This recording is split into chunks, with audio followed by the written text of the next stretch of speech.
All right, round number 5. This story kind of took over. I'll say it took over my life yesterday morning. Let's not sugarcoat this at all. You had a case of the Sunday Katie's. Yeah, you did. Where you got real into something. I did, because my wife, in all honesty, was getting ready to go to Las Vegas for a business trip, so we didn't go to church. We didn't do anything. We didn't go to the farmer's market or anything like that. She was packing her stuff. I was monitoring the kids cleaning up upstairs and just was fucking around on Twitter while I was doing it. And it was one of those moments where you kind of get stuck in your own brain, where you kind of do loops back and forth, where I was even texting you guys, like, I am getting legitimately pissed off watching this. Because there is certain aspects of me where whenever I see somebody who I respect what they've done in the service, when I respect who they are and what they accomplished while they were wearing the uniform, there's something that you expect from them that takes it to another level of maturity. And sometimes we don't get that. Like, I've talked to certain Medal of Honor recipients, and being a part of this show and being a member of this show, we've had the opportunity to interview several. And the weight and the impact of the Medal of Honor does impact each one of those recipients very differently. Like, the way that it impacts Kyle Carpenter, it consumes his life. It's one of the defining characteristics of who he is. He takes being part of that community incredibly seriously. He values the medal and everything that it represents, the history. He read about the history and the stories. It means a lot to him. Whereas we've had Dakota Meyer on, and Dakota Meyer talked about how whenever he has the medal, his medal sits in his daughter's toy box, where it's not something that he even thinks about, and he doesn't refer to himself as a Medal of Honor recipient. He refers to himself only as Marine. The impact of the Medal of Honor, it affects people differently. I've never come close to doing anything that was remotely worthy of that medal, so I can't say how it would affect me. How I would hope that it would affect me is that I would take wearing it and the situations that I wore it very seriously. There was an incident that happened this weekend. Leroy Petry, who is a Medal of Honor recipient who was in the Army, he retired as a Master Sergeant, and his story of how he received the medal, of what he did to earn the medal, is absolutely insane, just like every Medal of Honor recipient's story is. I'll give you a quick brief on what happened there, because on May 26th of 2008, Staff Sergeant Petry and his unit were on a mission in Afghanistan. He was assigned to Delta Company, 2nd Battalion, 75th Ranger Regiment, which on a daylight raid to capture a high-value target from the Taliban, Petry was to locate the platoon headquarters in a target building once it was secured. Once there, he was to serve as the senior staff non-commissioned officer on the site for the remainder of the operation.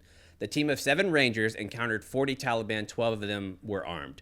Almost immediately after getting out of the helicopters that delivered the unit to the attack site, the Rangers came under strong fire.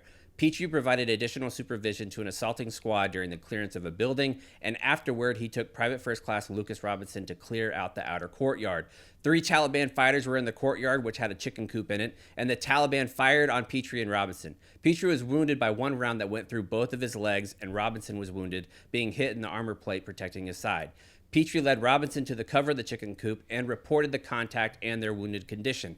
Petry threw a grenade from cover, and at the chicken coop, the 2 men were joined by Sergeant Daniel Higgins, who assessed the wounds of the 2 soldiers.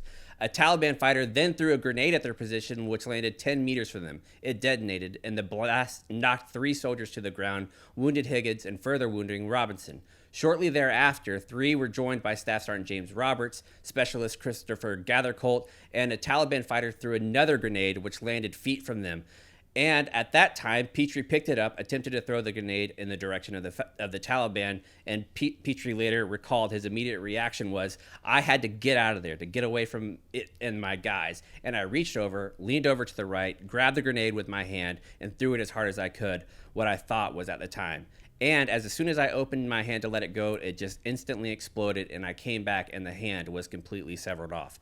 I say all that to say that the things that Master Sergeant now Petry did in combat were unbelievable. The things that he earned the Medal of Honor for were unbelievable. It's not a situation that I can ever imagine being in.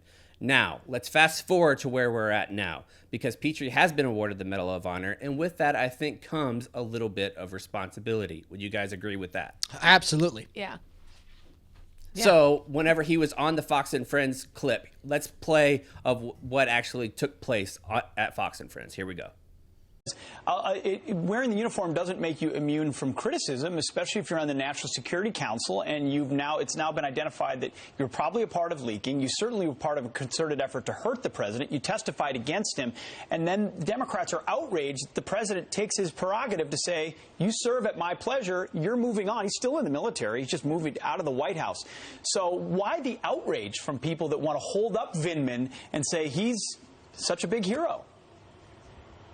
I think a lot of the folks that I know when this all started, those that knew him when he was going through Ranger School, said that he was a chow thief in Ranger School and couldn't be trusted, and they tried peering him out.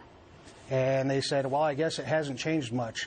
And usually folks that try to make a big statue of something are what we call spotlighters in the military, trying to highlight themselves as a hero or doing something great. And you could do something great just doing your job. Leroy, let me translate that a little bit. Chow thief meaning when there's limited food, you're taking some so that you can have some and your buddies don't.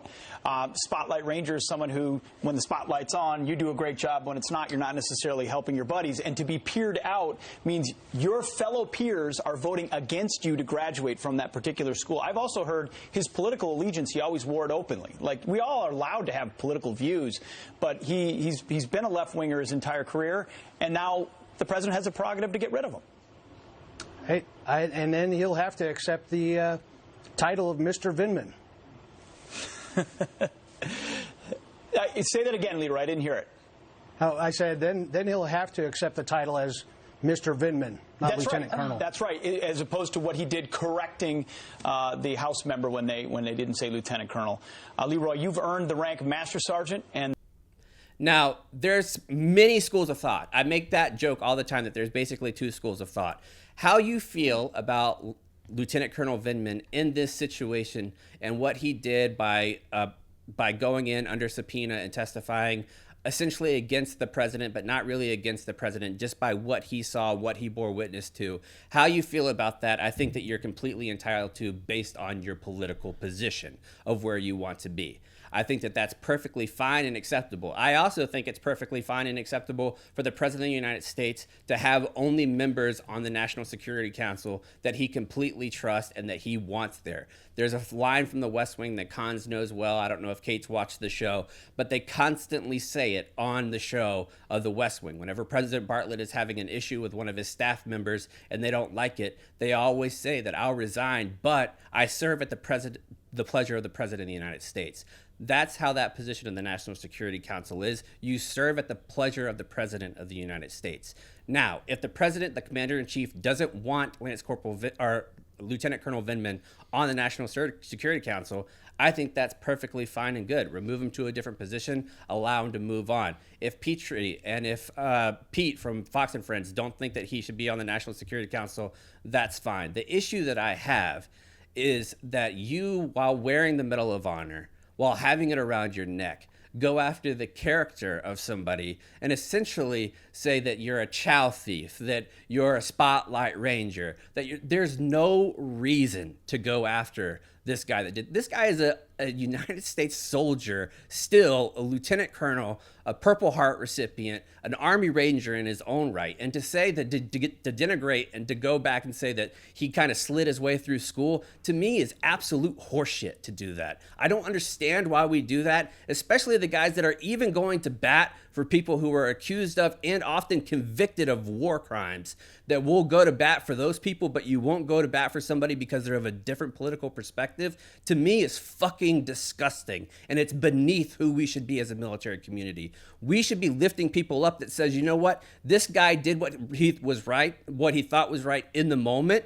And you might disagree with what he said politically, but to throw in that he was a leftist or somehow that being liberal makes you less of American, to me is fucking bullshit. And I'm tired of that. I'm just fucking sick of it. Yeah, it was pretty gross. I felt the same way about it, and I think you summed it up. I don't have much more to say on it, but go off, King, because it's a sad state of affairs, and I don't think it was very becoming of. I don't position. think any medal, any award gives anyone the right to then attack another person's character. I think, as you said, Chaps, you need to be above the fray, especially when you are put in that position, because once you are a Medal of Honor recipient, you're going to be put in positions where your voice is heard, where your opinion is heard, and you have to be very calculated with that. And I think it is very important to not denigrate that award by then going after another individual's character. Again, you're getting a lot of these things hearsay. I mean, you didn't serve with the gentleman, so just to take stories that you've heard and hearsay rumors to then just present them as facts and to go after his character and then bring him down and maybe his political views you don't agree with. It's a really, really crappy situation for him to think that now because I have this medal that it makes me better than everyone and in a position to then judge others. Can I ask why he was even wearing it in the first place? I don't think that Petry is saying me having the medal makes me better than you in the first place. I'm just tired of being involved in the military community. We have got to get to the place where the ultimate goal is to lift each other up. There's way too many military issues that are going on to look at somebody just because of their political perspective and say that your service is somehow less. The thing that you graduated from Ranger School is somehow less because you're a chow thief or you're a Spotlight Ranger, while you're sitting on Fox and Friends in front of a national audience wearing the Medal of Honor around your neck with a baseball cap and a fucking suit. You're going to say that he's a Spotlight Ranger. Just stop it, man. If you want him to move on, and the president is well within his right to move him from the National Security Council, that's one thing. But to go after his character, to assassinate his character, which he's already going through enough, the fucking stones that it takes to go in today's political climate and be a member of the uniform and go against what the mainstream conservative-based military is saying is unbelievable. First of all, that he has the ability to do that. That guy still wears the uniform. He's still going to go to the Pentagon. Maybe he'll get promoted to colonel one day. But the things that we're doing to a fellow military member, crazy. It's crazy. It's bullshit. Lift each other up. There's a reason to wait. There's always a way to take the high road. We should have fucking done it. And one last thing before we really move on. Whenever I spoke to Dakota Meyer, we had a big issue with him and Dave Portnoy and Bob McNary and a bunch of other people that were involved in some shit. And there was always this qualifier that Dakota said that he fucking hated. He always said that he hated whenever people would take issue with what he said and said he's a Medal of Honor recipient. I respect everything that he did, blah, blah, blah, blah, blah. Dakota always said, just fucking say it. That's how we feel today, so I just fucking said it. I recognize that this is a Medal of Honor recipient. Again, I appreciate what he did, but we still got to fucking call a spade, and that's what we did today, I think. Let's move on. That's alibis.